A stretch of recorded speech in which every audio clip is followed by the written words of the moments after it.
Welcome, everyone, to episode 163 of Just Joshing. I am your host, Joshua Penteleresco. I write stuff and podcast too. Today, my guest is Renaissance woman extraordinaire, Zulie Alnahas. I hope I said the last name right. If I didn't, Zulie, please don't beat me. I am gentle and brittle and stuff like that. But Zulie is amazing. She is a musician, actress, producer. She's very involved in the media, and it was really cool to have her on the show. I thank her for doing it. I just go, hey, Zulie, would you like to be on the show? And she said, sure, and here we are. So, let's see. Since I was last on the show, or since I did the last show here, I keep getting lots of good news, and this one I can't actually say, although,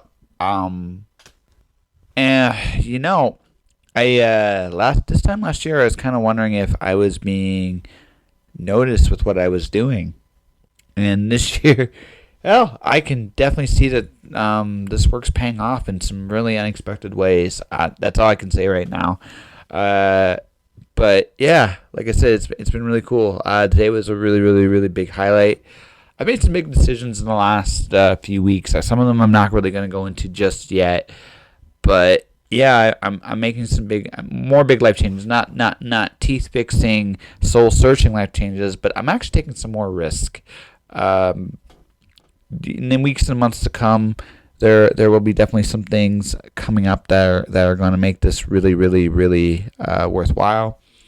I got to really catch up on some writing for the rest of this week. So after this podcast, I'm pretty much going on lockdown for the rest of the week. But yeah, no, it's cool to see some of the things I've been doing pay off, and I want to thank everybody that's noticed. It's appreciated. All right, let's get to our conversation.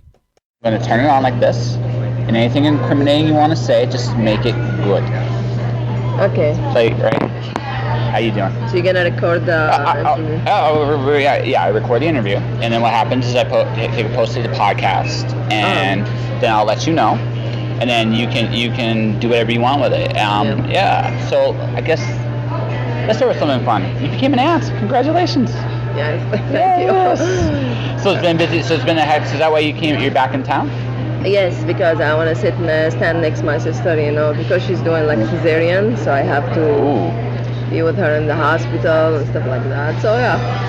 It was okay. It was fun. A baby girl. Baby girl? Beautiful girl. Yeah. Yeah. You gonna spoil her rotten when she gets older? Yeah. She's gonna be a star for sure. She's gonna be a star for sure. That's cool. So let's think about this. So where do we want to begin? So what did you start in? Did you start in acting? Did you start in music? Did you start dancing? What did you? I started with dancing. I was like 7 years old. I get involved in a ballet school. Okay. And then after I started doing like kind of mime theater performance with ballet, we tell a story. Yeah. And then I got into TV, and I was like in different country on TV series. Then I came back, and I came to Canada, then when I get involved, and I was involved in acting then, when I was 15 years old, I was involved in everything, almost TV, dancing, and modeling. But the startup is the dancing. Yes. Yeah. So how do you still think of yourself as a dancer first, or do you think of yourself as everything at this point because you've done everything? I'm kind of everything. I'm multi-talent artist because I can act.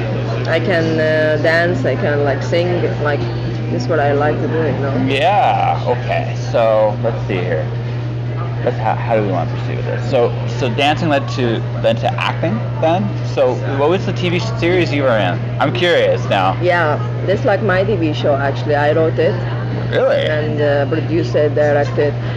It was about 5 girls. It's a Go Fish comedy series called, and it's it's a goofy comedy about 5 girls, where they are just having fun in life, and at the same time they facing a lot of struggle to become who they want to be, because there's a lots of one of them want to be model, one actress, one lawyer, one a gym instructor, but the way they are approaching their goals, is very different, in a very let's call it dumb way, because it's comedy. You want to make up fun with yourself to make people laugh. Yes. You don't want to So they always like going the wrong direction to get what they want, and it end up with bad circumstances. You know what I mean? So a series of unfortunate events. Like, okay, so what was your series called?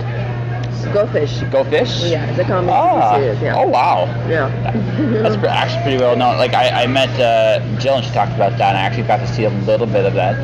Well done. Well done. Thank you. It's an Amazon Prime. It's 10 episodes. Actually, yeah, Jill, one of the characters too. She's one of the lead characters. And yeah. So I'm gonna ask this then, because since you just talked about different directors, producers, so this is like a big giant collaboration with all of you, right? Pretty much. So how's that process work? Do you guys just decide like, okay, let's say you get 10 episodes in a season, you guys just like pick a couple episodes where you take charge, or is it always like, even though let's say you're directing, or right? But say Jill or some of the other actresses go, well, we have some ideas here and there. So is it like when you direct an episode, is it like, do you just run the ship, or is it just a collaborative process the whole way through, or is it? No, it makes it so hard because we don't have time. Yeah. We don't have time to discuss things during the shoot. Actually, everything happened in TV show pre-production, we call it, and everything needs to set up perfectly. I have the script made, which and just like actors, they rehearse their lines, ahead of time, and we run like a couple rehearsals before the shoot. But when the camera starts, there's no stop. Yeah. And there's no discussion because you have no time, because we're not doing a reality TV show. We're doing a scripted comedy show, which everybody needs to follow script. Of course, there's some funny stuff, and everybody they can add here and there, but not change the whole scene, because we have no time, and we have like a very strict time, because I shot in a very short time, like 10 episodes in 24 days. That's insane. Yes, it's crazy. So every day, like between 12 to 15 hours. So we have no time to waste. Did you guys sleep during that? I didn't sleep. I didn't. They sleep. They sleep? Yeah, let me just bring my drink. I think. Yeah, no worries. Okay, that should not be done. Okay, we're back. Kind of story, whatever. So, what'd you order? I just said, I don't like it much actually. Tastes weird. Okay. But it's just like a tea latte, and just like something wrong with it. Anyway, I'm gonna drink it. Maybe my mouth is not like that. It's okay. So you film. So is Go Fish still going on? Are you guys still doing more seasons of it? We would love to. We always face struggle with the financial issue. The first season I had a grant from the government, and I funded ahead of time myself. So I was okay with that. But then to go again and fund another season myself, it's hard. So I'm trying to find investors so I can go for the second season. I don't want to really go out of money and all. No, I mean it's a commitment, and it's it's weird because TV's kind of evolving. It used to be like you get syndication, and then the advertisements from the networks would pay for the shows.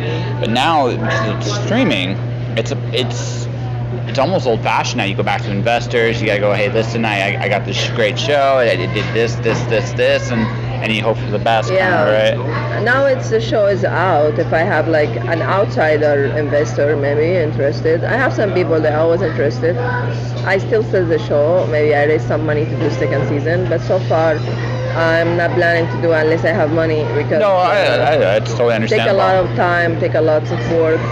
And you can't just quit everything in your life and focus on it if you don't have income. Well, no. It's a struggle. I mean, the biggest challenge in our space is just making a living doing what you love. It's hard.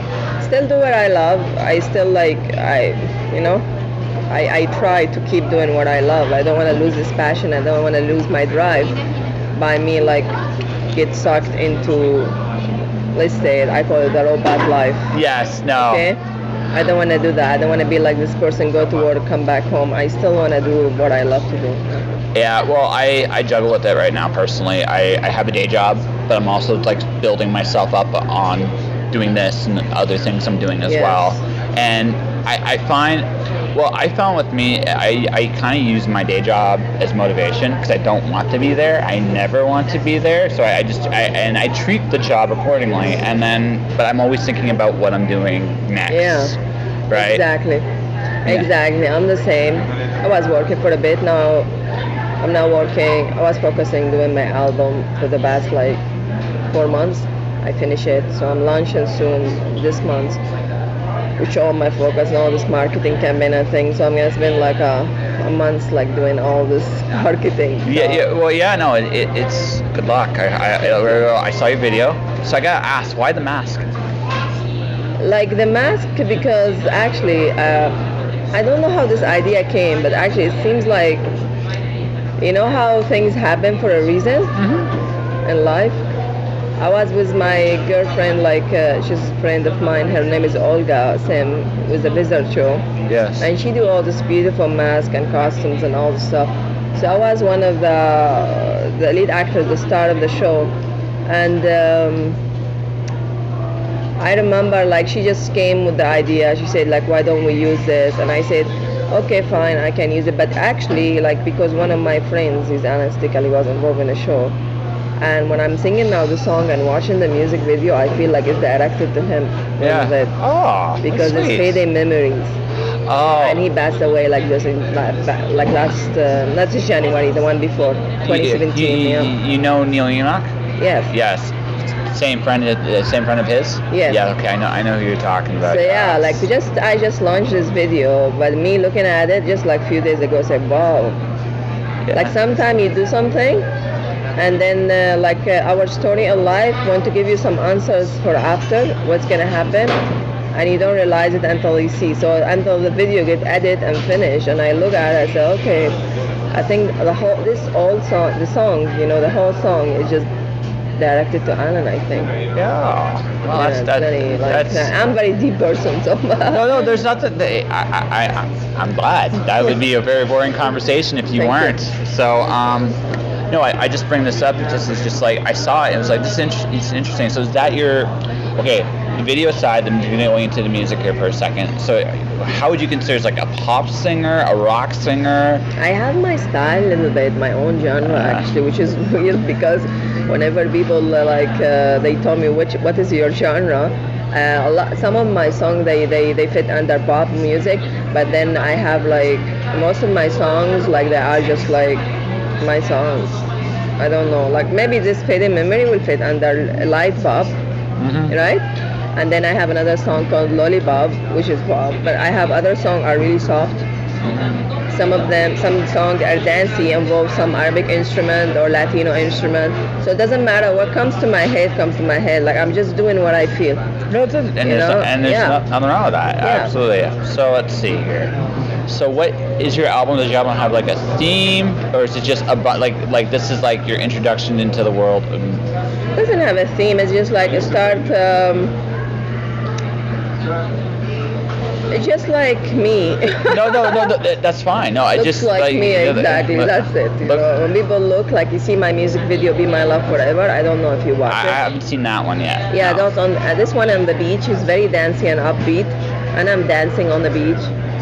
Okay, nice. So it's way different from the one like Payday Memories. You feel a little bit there is some sadness in it. Yeah. The other one is so much happy. Yeah, well, in which we all have those moments, right? Yeah. So. And I have another music video I'm shooting in May 20th, which is also very happy and upbeat. so you're generally a very happy, upbeat person then? I am a happy and positive person because I keep like positivity drive me. You know, like I don't like to be, but whatever you think, you become. Yes. I agree with like that. If you are positive, everything goes positive for you. But some sad moments, and then I just deal with it, like artistically, I go dance or I sing and I'm okay. It's kind of the food of my soul and make me feel good. Okay, so I want to go back to dancing. What's your favorite favorite way to dance? Do you have a favorite style, or do you just do a bunch of different things? I did my basic with the ballet, of course, and then I start adding like different. I dance hip hop and belly dancing, like all kind of dance actually. If you Latino, when you look at me dancing, I'm mixing between Latino and belly dancing and hip hop. It's the three of them. But like whatever. If I'm really cast for a show, like I will just do what they're asking for. I dance jazz, I dance ballet, I dance everything. Well.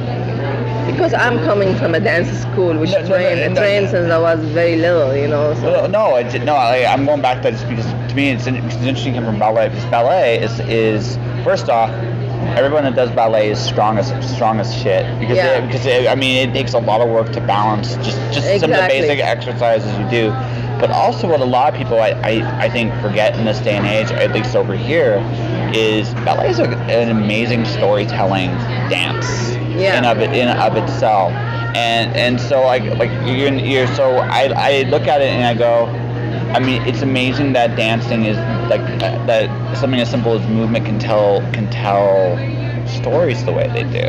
You know what I mean? So for you, I mean, so I guess I'm gonna ask this: do you consider yourself a storyteller at heart? Yeah, when I dance, of course, you can see like the way I'm moving in my body because I did mime dancing before, which you can tell a story only like moving your body parts and stuff like that. When I worked with Olga at Wizard Show, I was a queen, like a Persian queen, belly dancing for the king Yes. on the show. And there's a lot of women dancing, and then like this maybe 8 or 10, and then I just enter in between them and I throw my veil on the king, and I start doing my performance for him. It's kind of I'm the queen, and I'm gonna show him like Why you're the stuff queen. like that. Yeah. Yes. So it's everything like it's in the van on the show, like Yes. Okay. the music, everything have a storyline for sure. So I'm gonna ask a big question. Ready? Yeah, go on. What's your big dream? Because because everybody, okay, you have all these different talents, Yeah. and it's very very apparent that you, again, this day and age, the idea that we have to be a master of just one thing is, I always thought was a fallacy. It sounds like you spent your life pursuing art, and by doing one thing, you have let yourself be open to doing many different things. Yes. Right. So, what's your goal? What's your dream? My goal, I want all the world to know about me. When I become in certain stage in my life, which I'm, let's say, powerful. I have my name outside there, my brand really big. Then I can achieve what I want to do in life. Like I can do some change for this world. You know what I mean? My biggest dream, like not only doing things for me. My biggest dream, like to have this power for me to do some change for others. Like I wrote a song for Syria, okay, and it's about like the woman, the beautiful woman, Syrian woman. She left her homeland, and how she, like everything she went through. I'll let you hear the song later. You'll love it, okay? But when I hear it, like it's happy music, but it's sad at the same time. So I wish like this song people will hear it and go somewhere, and make like it become a hit song, a big hit song, which then I can use everything I'm gonna gain out of this fame, to support really some good cause. You understand me? Or make some change in the world. Because in the end, I always think about like good stuff. I want to change. I look at we're destroying the earth. We are. Yes. You know what I mean? Yo, no. And I keep thinking about that. Like I keep thinking about the nature. I keep thinking about all the stuff. If I have a voice, And you do. and a big voice, I'm you looking do. for a very very big voice. No. I know. I got you. No, I got you. But you do. Well, Yeah. I do in Calgary. I do. Well, no. But I mean. Okay, so I'm a big believer in helping people too, but I do it. I'm not the biggest voice in the world right now, so I don't worry about just doing big things. I do little things too. Yeah. Like for example, something as simple as someone on Facebook today posted about having a fever. Well, my dad's been I grew up with a herbalist, so I just give a suggestion how to deal with the fever effects. Yeah. Right, and then today I just talked to a friend of mine on. I want to know that later. Yeah, we'll talk about it as soon as the show is over. I'll happily tell you. It's really easy actually. But then but then there's like people like, okay, I want to make my Patreon bigger because I want my voice to be louder. And today, one of the reasons why I bring people onto my show, besides the fact that I enjoy talking to amazing people, you included. Thank you. Yes, but it's also the idea that I'm helping people get a sense of who you are, because today, a big voice, it's harder today because we're so many voices out there. The challenge is, okay, what makes you special? What makes you unique? Who are you, right? And that's I'm working on that to myself. So again, I can create that platform so people can do those things bit by bit. You start small, and then eventually one day you might be the only voice, or you'll have a big enough voice, and suddenly the world changes. What would you? Okay, you talk about the environment. What would you change if you could? Oh, I know we have a lot to be. We can talk. It don't matter. yeah, believe me, like I will change first. You want to say in Canada? Let's focus in Canada first, because we are in Canada. I would like to change the way the agriculture goes in Canada. I would love for people to use like natural fertilizer. Yeah. Okay. I would love for us to start eating healthy, not because we have money, because everybody can go to superstore and everywhere and purchase like a healthy food, organic food. Yeah. Not only high expensive stores where they can eat people like organic food. That's like wrong. That's mean only people with money they can eat healthy. Yeah. And other people, no, they cannot afford it. No, you go and you get sick. And all this food in our market, especially like superstore, I don't want to mention them, but all this market, like cheap market, they are not so cheap actually. Not anymore, no. Not anymore. So even people like they killing themselves, they eating all these poison vegetables and fruit, and they spending tons of money for it, and it's not good for their body. No. So why can't we get some of this money and we try just to change? Like food comes first. When you eat good, you lower cost and health. Yep.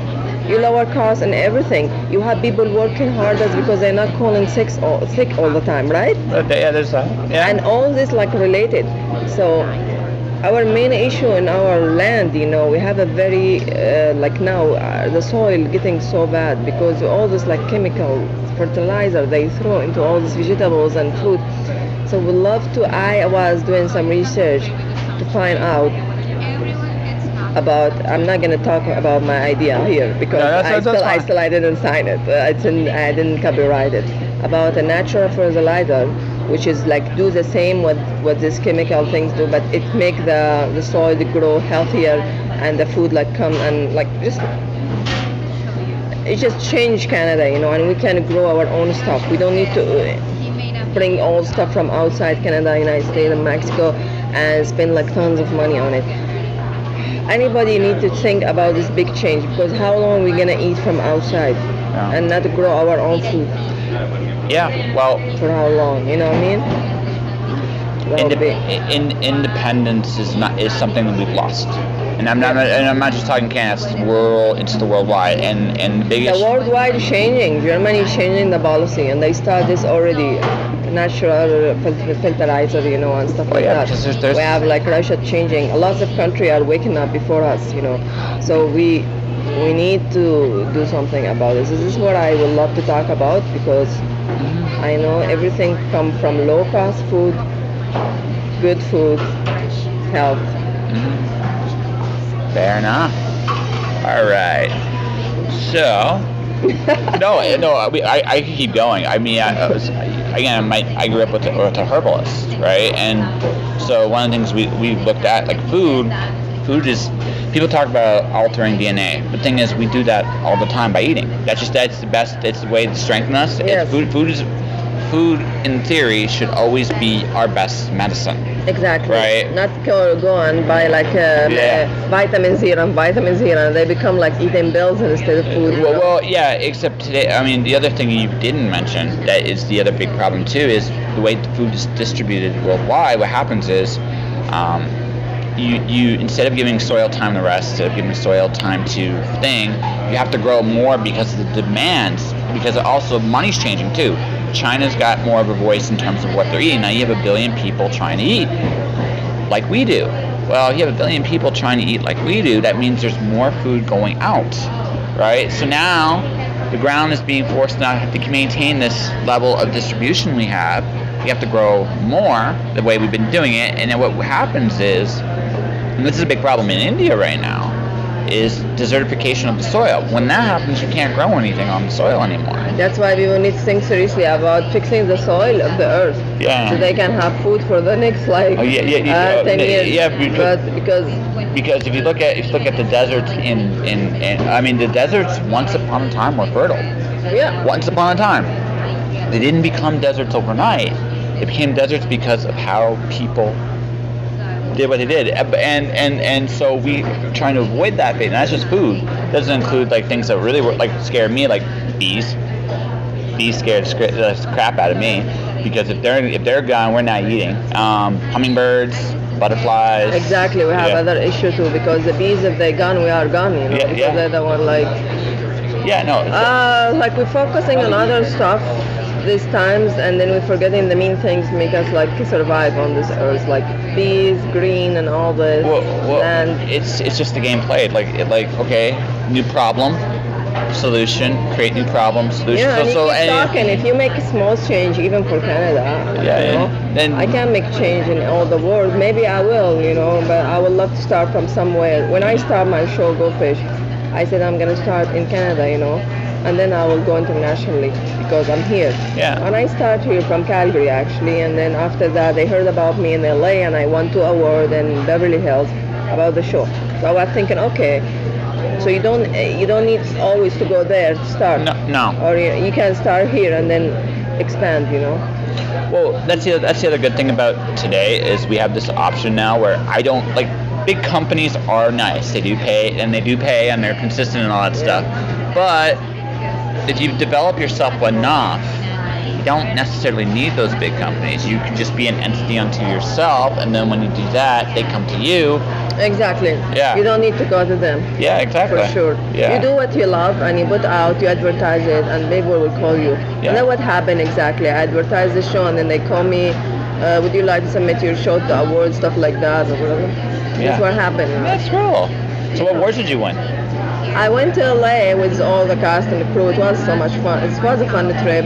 We went twice actually because we won 2 awards. The first time we won the best comedy. It was like in Sedan Theater. It's a big theater in Beverly Hills, and it's a huge event. You know, like it was fun. I remember like. You're actually.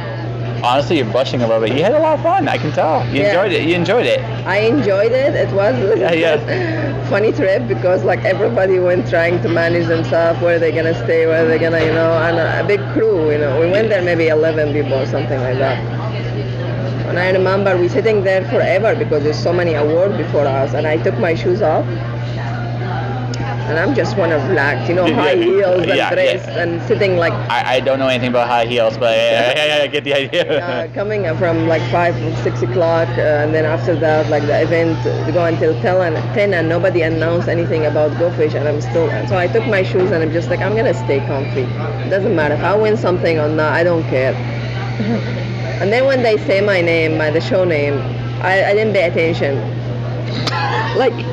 I was not paying attention. I was just like almost sleeping. And then I see all those actors running to the stage, the one they come with me from Calgary. So why everybody going to the stage? And I'm just busy putting my shoe, and I should be the one speaking, you know, and taking the award. And I was the last one to get into the stage. Did you get to say anything? And everybody went before me running. They're running like kind of crazy. I put the shoe on. And again, I always think about saying like taking advantage of any powerful speech for me to talk about something bothering me on earth, you know what I mean? And during this time, there's like this bombing in Gaza, in Palestine for the kids. And I was watching on TV and all this, like, it's very stressful, and I have some Palestinian friends. And then I just say, okay, like I say, thank you so much, NAFCA, for this award. Thank you for awarding Go Fish. I thank the NAFCA first, and after that, I thank all the actors and the crew and everybody was involved in the show, and I say my heart and love and good energy and passion for tonight. I will send it to all those kids affected in Gaza and Palestine tonight and yesterday. Yeah. And then that was like everybody was whoa. They didn't expect me to say that because nobody say any important speech. Everybody, thank you so much. I'm so happy. Thank you. And everybody was saying that, you know. Except when I was there, I was different. So after the event, lots of photographers and reporters, they came to me and they want to talk, interview me about what I just say and talk about it more. Like, it was just like, wow, that was very emotional and it's real. Deep. Well, yeah, it was good. As long as it's real, it's good. It's real, Yeah. Sounds like you had a lot of fun. Yes. Yeah, so you doing any more TV, or can you not talk about that right now? No, actually, I'm doing like I have a movie. I almost finished editing. It's like a 50 minutes movie. That's cool. Yeah, it's a very good movie. Like called Old Coffee. I'm gonna launch it soon in a month. It's gonna be on Amazon Prime too. Good luck. Yeah. Also, Jill involved in it and Alan Stickle. Just like I shot long time ago, but I was having a hard time editing because every time I edited, I see Alan. I feel like bad. So I put it aside for a while after he passed away. So for me, I can go back and work on it. Yeah. And now I'm working on it again. Yeah. Good luck. I hope. Yeah, It thank you. sounds like I've been part of 2 movie crews, so I know how much work that actually. What do you did? Like I did. I worked for the Calgary Underground Film Festival with Ben Hayden and Joseph Condick. They did what was it called? Trafford Road. That was that. And I then kind of know who's Ben Hayden. Ben Hayden, you might know who he is. He's Yeah, up the and name is coming. familiar, Yeah. I also worked a little bit on the crew of Agoraphobia, which is really cool. I see him. Ben What you did was I just script stuff, film crew. oh, cool, yeah. nothing. Being on set just is fun. Yeah, I had a little bit of a say in the story of how Trafford Road went, which is really, really cool. So the ending was my idea. The ending was it was just there's just we had 48 hours to come up with a movie, so we came up with something really basic. And but no, I mean, majority of the credit should go to. Like, Are you creative? Do you like to be creative? Oh, all the time. I do. Okay, besides this podcast, I've got 3 books out. I have a 4th book coming up soon now. So yeah. What's your book about? The Watcher is an epic poem, Gilgamesh-style epic poem, illustrations about a slave boy who kills his dragon masters and goes into a post-apocalyptic wasteland. Oh, okay. Yeah, and then Storm Dancer and The Wandering God are part of that series. They are fantasy, like Yeah, young adult fantasy poetry. Okay, I see. And then my next book is called The Cloud Diver. So the idea is we have the cloud right today. So the cloud today is going to be our history tomorrow because. Unlike any other point in history, we were recording everything for the first time. Yeah. So now 50 years from now, after I'm long gone, someone can look at my life and go to me, he was a dick, because they can actually literally see my life recorded, and not all of my life, like my early life, is still a mystery, but we're in an age now where everything's recorded. So my character is a coward. He falls into the cloud. He steals a file that everybody from zombie mobsters to unicorns that fart rainbows and everything in between kind of wants. And his only salvation is a girl with a gun blade. And that's coming out in, I'm hoping next month, but probably June. The book? Yeah. Then after turn your books into movies. One thing at a time. It's movies. I read them and then I find out maybe I can do one of them. Yeah. If you want I would love to. I read a lot. Yeah, well, we'll have to talk after at some point. I don't have any books on me here, but yeah, we'll talk. But no, it just I do all kinds of things. My next project after that is a board game book combo. So I mean, I do all kinds of creative stuff myself. It's just so this is kind of why one of the fun things about doing this is I get to learn from everybody. Yeah, of course, when I was doing my show, I had to go out for almost 6 months, meeting different people because it gave me more inspiration. Yeah. And the actors themselves, I sit with each one of them, the one I cast, and I just talk to them normally the way I'm talking to you, to know who they are. Mm-hmm. Because me, I kind of always look through people and kind of, I'm thinking, because I write too. But I write script, movies, stuff like that. Like scripts are the one thing. I've done comics, I've done books, I've done like poetry, I've done a lot of things. Scripts are the one thing I have not done yet, because for me, the hardest part for me about that, comic books don't have motion. Like it's the illusion of motion in comic books. Yeah, I see. Scripts, right, move all the time. As soon like when you write your book, anybody can turn it into script, like script writer. Yeah. Because only they take like the storyline of it, and then they just like put it into action, dialogue, and description. Yep. That's it. It's not something like something I don't. It's not so. It's just I haven't gotten to it yet. It's just one of those things where it's just like I want to do this, and this, and then when I get to it, it's like with you. You started with ballet, then you went into then television, and everything came to you in steps. And then same with me. right? Yeah, of course, take your time. You're doing something you love. You don't want to force yourself. Yeah. You don't want to push yourself. You just because as you are so.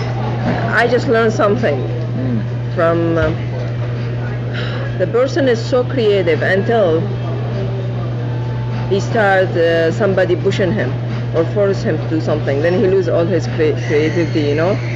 You don't have anymore because what's gonna happen? You are creative because you have your time and you're doing this because you're enjoying it. When it becomes something like business oriented, you know what I mean? No, because I've done paid work and I've done unpaid work. When I do, this took me a while to develop. When I do paid work for somebody, I accept that I have parameters, and I can make a lot of parameters work. But there's also, and this is something I've also learned, there's also what I call a resentment meter. If I'm paid X amount of dollars, I don't resent it anymore, right? Yeah. And that's just it. If I'm not being paid enough for the grief I'm going through, I don't care about the job. But if I don't mind grief if I'm being compensated for it, Exactly. right? Exactly. Right. So so there is what I call a very professional line with me. Now, I have business arrangements with some people that I don't charge money because they let me do what I want to do, right? But if the moment they want to force parameters on me, Exactly. that's when I charge them. That's why I'm very aware of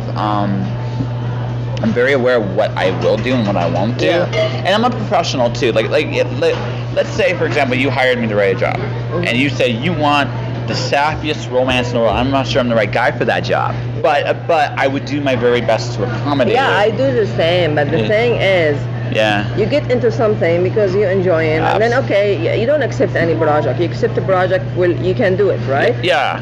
And then like this, what people approach me also like that. I want to do my movie. I want to do my TV show. I want to do that. But I say some stuff I say no for it because it's a waste of my time, wasted my talent, And waste your I'm and not waste money. gaining much out of it. Yeah. Then I say sorry. And one of the stories, like when I don't know if I can talk about that, Yeah, but don't name names. As long as you don't name Yeah. names, you're good. one of the TVs approached me in Calgary and they want me to produce a show for them, for the TV and broadcast it, and I make my money out of advertisements.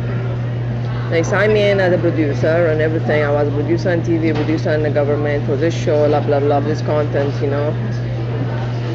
And after that, I was just sitting and thinking. I say, so why big companies like that, they have billions, they cannot pay me for me doing the show, and they want me to sell ads for me to make my money, instead of them say, we pay you that much monthly for you making 13 episodes. One of the hardest lessons I've learned, so I went through a very hard time in my life, and one of the things I always heard was that you're lucky to have a job. We don't live in a world where people look at your talents like they should. Yeah, that's what I'm having a hard time since I come to Canada. They don't treat the artist as real. They should get paid. No. They just they come and they want your time for free. Yeah. No. And I feel like really, I can talk about this loud. I'm not like really afraid of saying anything in my heart. No, it's okay. Because my issue as an artist in Alberta, there's not enough support. No, there's not. People call me for an event, want me to sing, and they didn't mention anything about the payment. And I say, excuse me, no, I can't do it. Because, when I'm going and doing my songs and doing my music and traveling around and paying the recording studio, I'm paying money for this product. It's like kind of you paying money for your tea to buy it outside in the street, but then people want to take it for free. Oh, no. This is, okay, like I was saying, like people, you have to understand, like, it's true in the States too, although it's not they're a little more reasonable about it, but it's true there. People don't look at your talents necessarily as things to make money with. They look at your talents as for them to use it. Yeah, exactly. Exploit. And that's bad. No, it's totally poor business. So you have to protect yourself, right? So, for example, I was supposed to do a live podcast for an individual. You mind doing it? It was not going to cost me anything to do it. the day before I was going to go on, I asked him if it was still on. He said, yeah, it was still on. So I went and booked the time off to do it. And then the next day, literally the next day, I get the show's not being done. I've already just booked the time. I asked. So at this point on, like again, once is forgivable. Once is forgivable. There is no twice. Exactly, because you're wasting your time. Yeah. You are very loyal and honest about your time, and you show up. But people, they doesn't treat your time and your talent like seriously. Yeah. And exactly when they told me I'm gonna produce this show, and this only 13 episodes, they want them as beginning. They want from me for a year 54 episodes, free. Then at that point I say no. Yeah. I mean, that's it. When I stop, I send a very, very nice message, and then just email. Yeah. Says it's not gonna pay me. Like I really have projects they pay me, and I'm working on it. And I just then I follow up with a call and I apologize for the thing, you know. And everybody, are you crazy? Like there's a chance? Nobody like no, not crazy. No, not at all. That's me. Like I'm putting my time, my everything. You know how much editing takes because I do editing myself. Yeah. How much shooting, going around between one place. One episode, like I said, when you said earlier about 24 days, 10 episodes, that's insane. Like it's a lot of like you slept, right? And you didn't, right? But so here's what it comes down to then. Like for me, I look at it like this. I throw in an amount up front, what I'm willing to do. Again, I have what I call a resentment meter. When will I stop? A friend of mine said this, it's a brilliant idea. What amount will I not resent doing this job at? And whatever that amount is, that's what I charge higher. Yeah. And then negotiate down to that price because that's because it works. Look, my time is valuable, and I have to believe my time is valuable. Exactly. If I don't, you'll take advantage of it. And but I'm also so what I do is I copy people. If someone doesn't take their time seriously, I don't take their time serious. Exactly. You're grinning on that. Yeah. I got you. Yeah, like seriously, because like they don't know how much it takes to be talented. It's work. Work hard to make project happen, either a book or anything. Like even the thing you're doing now, you know. Yeah, well, no, it just what comes down to is most people don't. A lot of people look at the end result when you see on TV, what you see in the radio, what you hear, what you hear. What they forget is that took hundreds of hours, that took failure, that took some blood, sweat, and tears to get to the point where that looks easy. Yeah. Because I guarantee almost every single person that would try to do what you just did, first time, would fail miserably. That's happened actually. It's really funny. I was the first person to do a comedy TV show in Alberta, in Calgary, you know, independent comedy TV show. It was the first one here. And after I launched it out and the government supported with the grant and all this, everybody approached me, want to do their show. Yeah. They want to copy me. I don't remember any of them succeed. No. Like I didn't, because I tried to help, but then I become kind of magnet for people. Yeah. You know, a magnet. When I go someplace, everybody wanna gather around me and trying to talk to me or have a meeting. So I had a full time start having meeting with people, thinking about their project, their dream, and then I said, uh-oh. 1 second. That's like. See. Okay, so let's go back to the exploiting of talent. It's the art of saying no. So the worst nightmare a writer gets is when someone comes to you and goes, you know what you could write? My biography. That is the worst nightmare. When I hear that, I just want to run. Like literally, I'm like, how politely? Sometimes it's not polite. It really depends on the person. Like some people, you'll be like, some people. I don't take those requests with a grain of salt, but I look at I judge people, and the way I judge them is with their actions. Okay, what are you doing? Are you doing something? Are you doing nothing? Right? And if you're doing nothing, then okay, my resentment meter goes this high. This is what's going to cost you to do. I don't want to pay that kind of money. I can leave. I'll tell you something. You are like 100% right, because people comes to you. Yeah. They have a dream. Yeah. But they don't want to do anything about it. People are lazy. Yes. They want things to be delivered to them.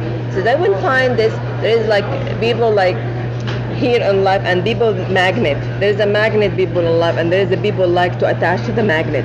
Just two kind, you know what I mean? So the people are the magnet. They are successful people. They want they make a project happen and they finish it. The magnet people, they look at them and they want to bring them in to make their project happen, but they don't want to do anything because they come to me. They want me to do from A to Z, you know, without them doing anything. Yeah. And I said, so what are you gonna do about it? And so my solution for you, here's my solution for you. Bring a shock stick. Shoot them. No. Shoot them in the head. A shock stick. No, you want them to live because it's first off, it's Should hard. I let them live? No, Okay. you should simply because it's a lot of work bearing bodies. My back is only made for two things. Both of them are in bed. Both of them are in bed. That's it. I was not thinking about the burying. That's why. Yeah. So you take a shock stick, okay? You shock them, right? They'll twitch a little bit. They might just spin around a little bit, and that'll be fun. And then they'll leave you alone, right? They'll leave you alone. And then you can go on your way. And if someone comes to you and you gets out of line, you just threaten the stick. You only have to do. Best thing is you only have to shoot one person. Just make sure it's public. Then that way no one in the right mind will mess with you. See? You know, I'm very this kind of kind person, which I learned how to say no now. Well, yeah, you have to. I was not like I was always say yeah, okay, I help you. I was very naive. Like I don't know how to say no because I'm always like want to help others. Yeah. I have this heart. But one of my friends in Toronto, she's one of my fans and friends also. I met her on Instagram, and she messaged me, and we was talking. We become very good friends, and then she teach me to say what to say. When people approach me, I will say, sorry, I can't do that now because I'm busy with my own project. Thank you so much. Yeah, no, you know and what? then I was just like, because I'm not. You need to know, I'm not Canadian. So I'm Canadian now, but I mean I came from different background, Actually, which I cannot be like this. Like I don't know how to be. I'm friendly, you know, like kind of, you know how like somebody will come to you here in Canada, excuse me, no, I can't, I don't have time. Like in my culture, it's like a little bit like this.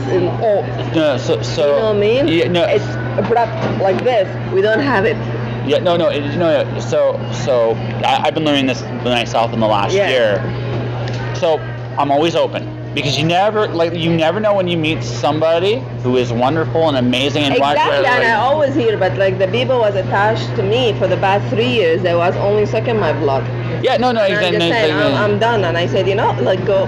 No, I think it's a lesson everybody has to learn. Like, yes, I learned it. Yeah. So, but here's another way of looking at it that you might not consider. Anyone sitting here, guys? No, nobody's sitting here. It's all yours. Thank you. Anyways, so the one thing that I learned is sometimes you actually are helping them by saying no, because if they really want to do it, right? Then they'll find a way to do it without you, right? Exactly. Right? And then at that point, you can actually help them. Yeah. Right? But until then, yeah, like I said, the mirror. It took me a long time to get this myself. He's like, you got nothing, I want nothing, and then okay, I have nothing for you, and then that's all there is to it. It's good to help. Yeah. You know, helping with contact, helping with phone number is different than getting your camera, shooting and editing and making sound and making music. It's a big difference, you know. No. It like passing a message is one thing, there's right? limit to the help, you know. Yeah. That's like I said, it's just that's why it's a hard lesson, but it's an important lesson. Did you learn it too? Yourself? You still learning it? Oh, you know, we all have things. Okay, sometimes there are things I want to do, and then there are things that I know I shouldn't do, and I still do them anyway. And every once in a while, you pay for it. I know. I pay for it, right? Horrible. Yeah. Always follow your gut. No. I almost always do, but every once in a while, you're like, you know. I'm the same. Yeah. It's just, but the thing is, nobody's perfect, right? So. Yeah. But I've been away. I've been really focusing on me, which is good. I was maybe you have to be selfish sometime in life for you to move forward. I was too much like I was 4 years focusing on others. I was like that. You and our mutual friend have that in common. I noticed that. Yeah. Right. Because she's incredibly sweet, and I worried about the people she was around. Because but I think she's learned that to some degree, and I think everybody has to learn that on some level. Yeah. But No, I learned it. I had a lot of slab, and I wake up with just like, okay, enough is enough. That's why I was 4 months in Vancouver recording. You see, I'm putting 2 music video out, like another one for the Lollipop. I'm moving forward very fast because I came back to do the same when I was doing Go Fish. I was only focusing on Go Fish. Yeah. We only got so much time, right? So you only got so much time. So exactly. So if I were to pick a hit on your album, like what would be the song you want people to? If you only had one song that people had to hear from this album, what would it be? One song. Just one. Pick like. I know it's like picking your children. I realize that. But as one mother told me, sometimes you just Can like. I ask who? You know too. Yeah, absolutely. Because they are two different. I love people to hear Lollipops because the song is really like cute song. It's very upbeat. It's directed to kids and adults, and everybody can dance on it and just have fun. Okay. And for me, for a very deep meaning song, the song for Syria, for the beautiful Syrian woman. So I have those two, and they are totally different style, both of them. Okay. If you want to dance and have fun, listen to the Lollipop. If you want to,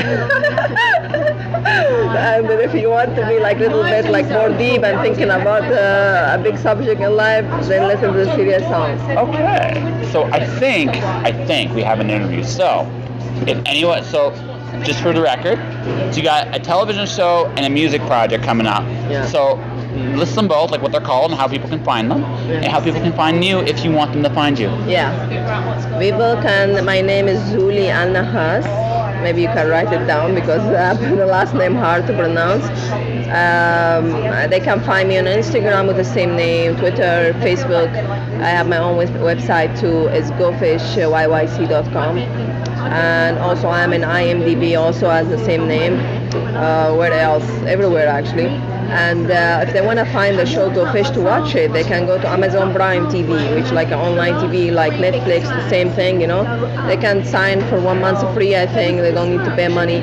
The problem was like, I don't know if Amazon is still like available in Canada. Yeah. So, but most of my friends around the world, they all watch the show. Yeah. Where you need to have an US account or you need to log with different way, kind of. Okay, fair enough. And with my songs, you can have me in Spotify, I'm in SoundCloud, I am in YouTube, on Vevo, on iTunes, and Amazon. My music all over this place. My album's gonna be all over the place in any kind of online. And I will have like a lot of also some of my songs playing on the radios. I mentioned the radios when they start, And that's it. One of my songs, Lollipop, was playing on the United States radio called Urban Radio, and for the past like 3 months. And but for this campaign, for this album, is gonna be way bigger than the. What's your album called? I was still like thinking maybe I should call it Lollipop. Okay. Because I like this song. It's gonna like be. Okay. Fair enough. So this is. So for the record, Zulie is awesome. Check out her album Lollipop. You can find it on Spotify, SoundCloud, iTunes, Amazon, wherever you can get music electronically at the very least. Check out her series Go Fish. Awesome show. Like I said, she busted her ass on it. So, you know what? Kudos to you, Zulie. It was a pleasure to have you on the show. You are welcome back anytime. And it's funny, we were talking about some of the same stuff. One of the things I've done in the last little bit with people in general is I'm basically kind of been treating most people kind of like a mirror. I'm open to seeing anybody and doing anything with anyone, just about. But I'm also no longer just chasing anybody down. And I think everybody has to learn that lesson. Because after all, at the end of the day, your time is valuable. You got to make the most of it however you want to do that. And that will do it for this episode of Just Joshing. You can do a number of different things to support the podcast. You can subscribe to it. I'm available on Podomatic or iTunes. I have a YouTube channel, Joshua Pentolaresco. You can subscribe. A lot of episodes are there right now, and more will come soon. I solemnly swear, as soon as Crazy dies, more episodes will go up. You can buy my books, The Watcher, Storm Dancer, The Wandering God. They are available at MarrowillPublishing.com, Amazon, Kobo, wherever books are sold electronically. Beyond that, you know what? Just do your thing, whatever that is. Stay inspired, stay out of trouble, don't get caught, whatever you subscribe to, and I'll see you next time on the show. Josh.